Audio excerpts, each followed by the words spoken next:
centuries, there were fearsome tales of a half-human monster roaming the African forests. Even in modern times, knowledge of the elusive creature, the wild chimpanzee, was largely based on speculation.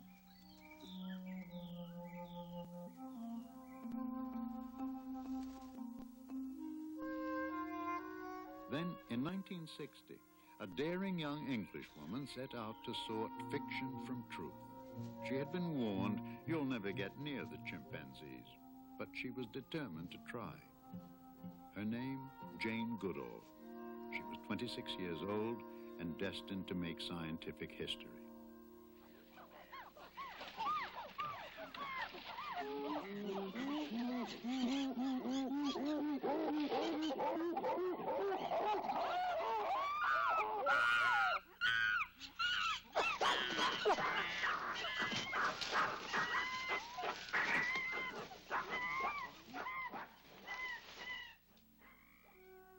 Against odds many thought insurmountable, she gradually earned the chimpanzee's trust. The picture that has emerged is an awesome portrait of the animals most like man.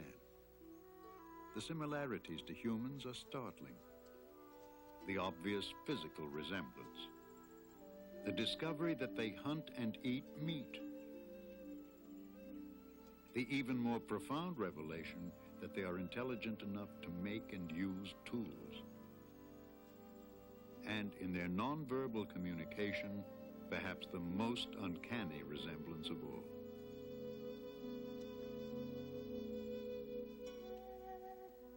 Meticulously documented on motion picture film, Jane Goodall's classic study stretches from 1960 to the present day.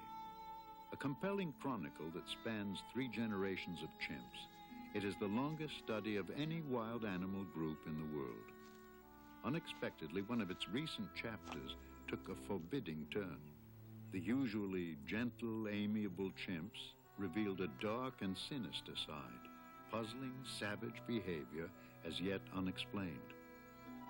And so the saga goes on, the remarkable adventure of the wild chimpanzees and the dedicated woman who works among them still.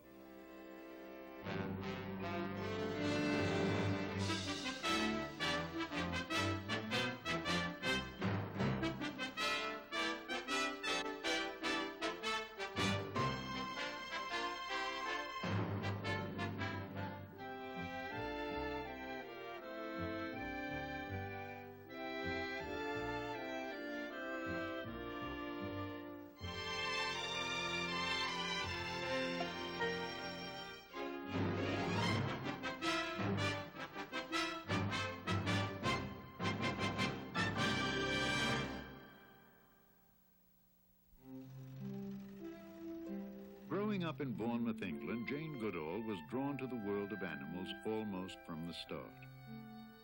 When her mother gave the infant a chimp doll, outraged friends predicted nightmares. They could not have been more wrong. Even when I was very tiny, I was absolutely fascinated by animals. I think I first began to dream of going to Africa after reading Dr. Dolittle and Tarzan when I was about 8. I was absolutely fascinated with the idea of being out in the jungle, out with the animals, feeling a part of it all. Famed anthropologist Louis Leakey had long searched for someone to study wild chimpanzees for clues to the behavior of early man. I want someone unbiased by academic learning, he said, someone with uncommon patience and dedication. His faith in Jane Goodall would lead to one of the most important scientific studies of our time. Her journey would take Goodall to the East African country of Tanzania, then known as Tanganyika. The remote Gombe Stream Game Reserve stretches for about 10 miles of rugged mountainous country along the shore of Lake Tanganyika. And so, on the 14th of July, 1960, Jane Goodall was 4,000 miles from home. A tiny boat, her only link to the civilized world. When I arrived at the Gombe Stream Reserve, I felt that at long last my childhood ambition was being realized. But when I looked at the wild and rugged mountains where the chimpanzees lived, I knew that my task was not going to be easy.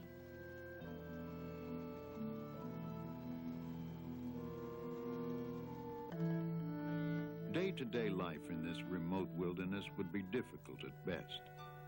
The local authorities, horrified at the thought of a young white woman alone in the wild, at first refused Jane permission to come, agreeing only when she said she would bring a companion. Aside from her mother, Van Goodall, and an African cook, Jane would spend the next several months virtually alone. It was already late afternoon when the tents were pitched and provisions stored, but after 20 years of dreaming of this day, Jane was eager to begin. Unarmed and untrained, she ventured into a strange new world.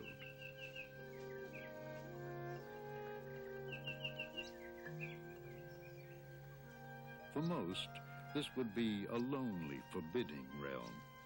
But for Jane Goodall, it was where she most wanted to be. During my first days at Gombe, I could hardly believe it was true. At last, I was out in the wild. I didn't see many animals, but I had the feeling they were there, all around, watching me. There were rustles in the undergrowth, strange calls, smells I could not identify.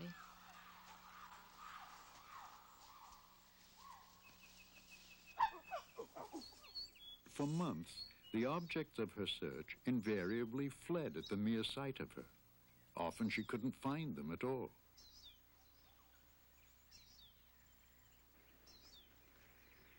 It was a steep, rigorous climb to the open ridges above, but perhaps, she hoped, a way to pinpoint the nomadic apes below. I discovered, not far from camp, that there was a peak overlooking two valleys. And from this vantage point, I was able to gradually piece together the daily behavior of the chimps. The major advantage of the peak was that the chimps could see me sitting up there and gradually get used to my presence. Sitting quietly in the same spot day after day, always dressed in the same neutral colors, never attempting to follow the shy apes, the figure on the peak gradually became less of a threat. It would be some time, however, before Jane was accepted at closer range. Though the chimps now recognized the intruder, her intent was far from clear.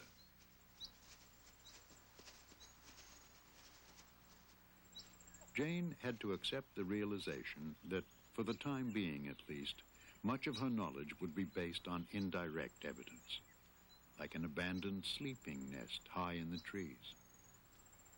Jane found the nest was not simply a pile of wadded leaves, but a carefully interwoven platform created by dexterous hands and a reasoning brain.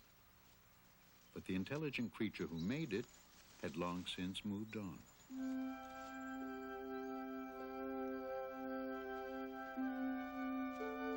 Impatient with her slow progress with the chimps, Jane stretched each day to the final rays of the setting sun. This would be her first meal in 12 hours. It had been another long and frustrating day. As I'm not a defeatist, it only made my determination to succeed stronger. I never had any thought of quitting. I should forever have lost all self-respect if I had given up. And so, days that began before dawn reached well past midnight.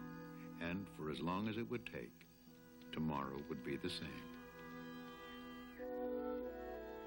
Even when there were no chimps to be found, there was always much to be done. Samples of plants the chimps eat would be preserved for later identification. There was a new language to learn, tribal customs to absorb. A makeshift clinic helped cement good relations with the local villagers. With camp life settling into a comfortable routine, Gombe increasingly became Jane Goodall's private world. Though her staff was growing, outsiders till now had not been welcome, lest they frighten the chimps. But at Louis Leakey's urging, she agreed that a permanent film record of the chimps be made. To shield herself and the cameraman, she built a blind, a screen of leaves. Hugo van Lawick is a specialist in wildlife. Primarily funded by the National Geographic Society, over the coming years, he and Goodall would capture details of chimp behavior never before dreamed possible.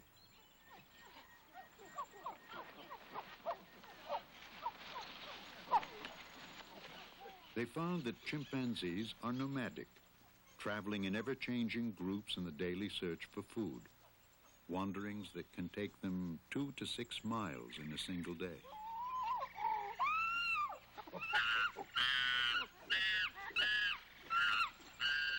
They are animals of dramatic extremes, noisy and excitable 1 minute, calm and gentle the next.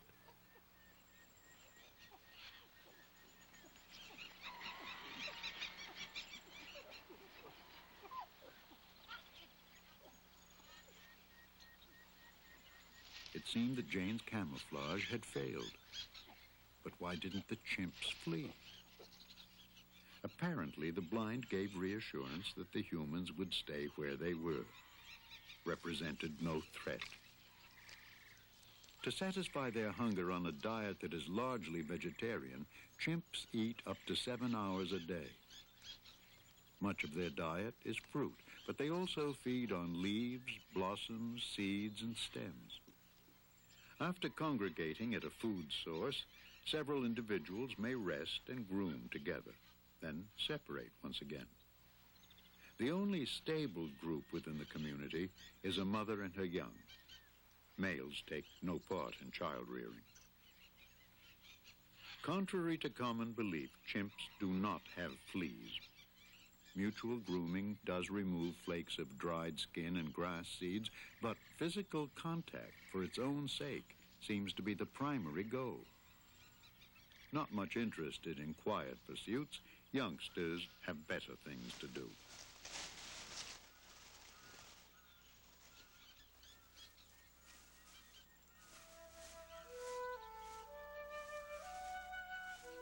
The chimps very gradually came to realize that I was not dangerous after all.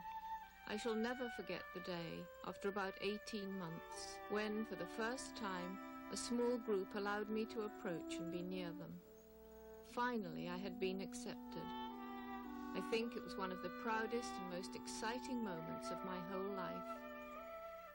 Chimpanzees are as distinct from one another as are human beings, and Jane gave them names as she came to recognize them. Old Flo, with her bulbous nose and ragged ears, is matriarch of the family Jane would come to know best. At 7 weeks, infant Flint is still completely dependent on Flo. Flo's adolescent son Figgin plays with his younger sister Fifi. Even fully mature Fabian often stays with the family. Ever since Flint's birth, his sister Fifi has been fascinated by the baby. Repeatedly, she tries to touch and groom him.